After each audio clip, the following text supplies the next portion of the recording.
आदरणीय अध्यक्ष महोदय जी, मैं नियम 72(1) के तहत इस विधेयक को पुनर्स्थापित करने पर अपनी सख्त आपत्ति दर्ज करना चाहती हूँ।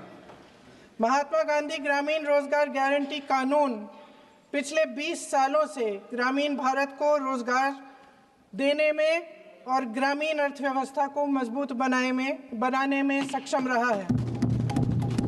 ये एक इतना क्रांतिकारी कानून है कि जब इसको बनाया गया तो सदन के सभी राजनीतिक दलों ने इससे पूरी सहमति दी। इसके द्वारा 100 दिन का रोजगार इस देश के गरीब से गरीब लोगों को मिलता है, हमारे गरीब से गरीब भाई बहनों को।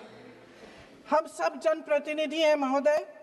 जब हम अपने अपने क्षेत्रों में जाते हैं, आप भी जानते हैं, दूर दूर से हमें दिख जाता है कि मनरेगा का कौन मजदूर है। सबसे गरीब होता है, चेहरे पे झुर्रियाँ होती हैं, हाथ मिलाए तो सर हाथ पत्थरों की तरह। हाँ सर, मैं कर रही हूँ, पहुँच रही हूँ, वहाँ मुझे पहुँचने दीजिए। नहीं, 1 मिनट लूँगी, मुझे पहुँचने दीजिए। सर, उनके हाथ पत्थरों की तरह कठोर होते हैं क्योंकि इतनी मजदूरी करते हैं।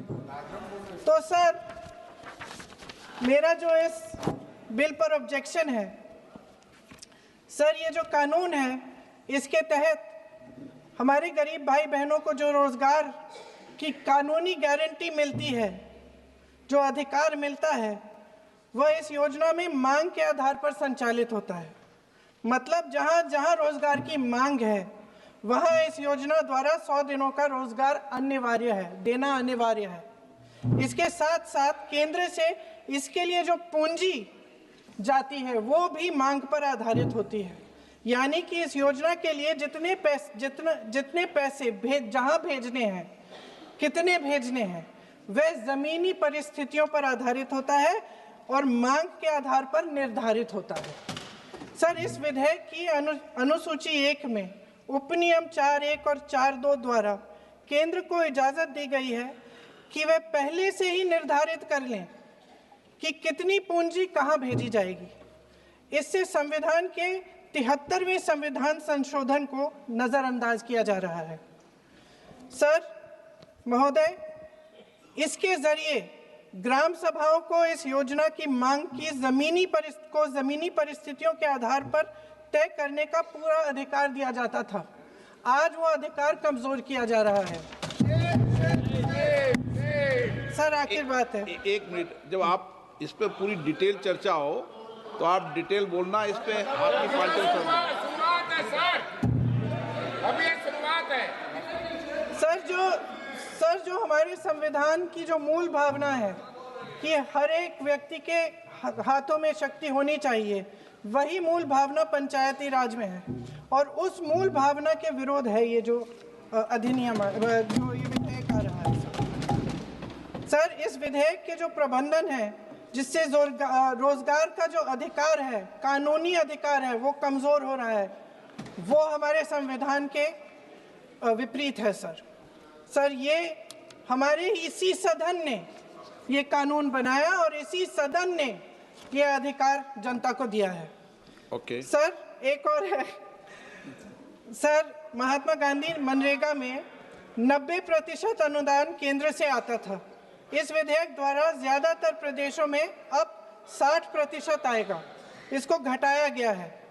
ओके। सर, इससे प्रदेशों की अर्थव्यवस्था पर बहुत भार होगी और खास तौर से ये वे प्रदेश जिनकी अर्थव्यवस्था पहले से ही केंद्र की ओर से जीएसटी के बकाये के इंतजार में है। ओके, माननीय सदस्य। हो गया।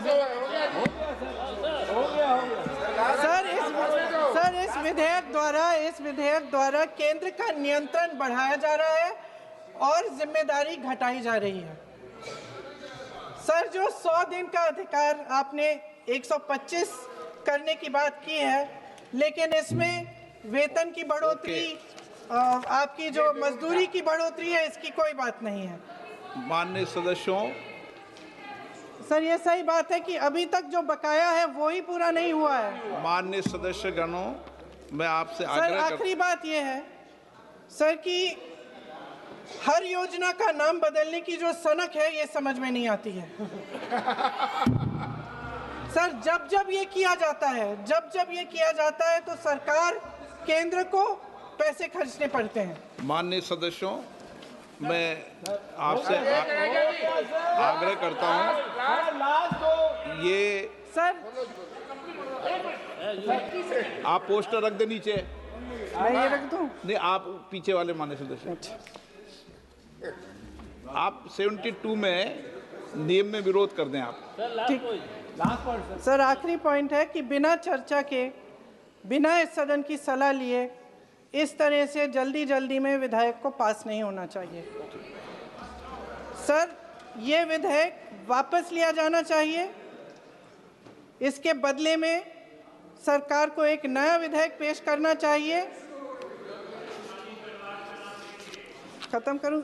महात्मा गांधी जी मेरे परिवार के नहीं थे, लेकिन मेरे परिवार जैसे ही हैं और इस पूरे देश की यही भावना है सर।